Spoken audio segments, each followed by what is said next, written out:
கடவுளுடன் காலை வணக்கம். புனித மத்தேயு எழுதிய நற்செய்தி 12ஆம் அதிகாரம் 46 முதல் 50 வரை உள்ள இறை வார்த்தைகள். அக்காலத்தில் மக்கள் கூட்டத்தோடு இயேசு பேசிக்கொண்டிருந்த போது அவருடைய தாயும் சகோதரர்களும் வந்து அவருடன் பேச வேண்டும் என்று வெளியே நின்று கொண்டிருந்தார்கள்.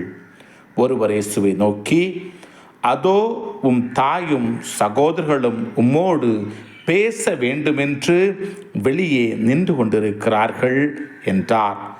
அவர் இதை தம்மிடம் கூறியவரை பார்த்து, என் தாய் யார், என் சகோதரர்கள் யார் என்று கேட்டார்.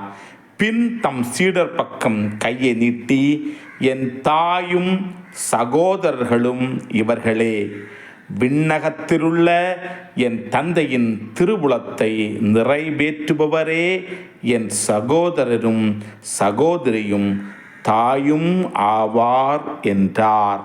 கிறிஸ்துவின் நற்செய்தி. இந்த நாள் இனிய நாளாக அமைய வாழ்த்துக்கள். பல பல பல புதுமைகள், பெருமைகள், இனிமைகள் இறங்கிய நல்ல நாள், ஒரு நல்ல நாள், நம் தேவன் தந்த நாள். இது நல்ல நாள், ஒரு நல்ல நாள், நம் தேவன் தந்த நாள்.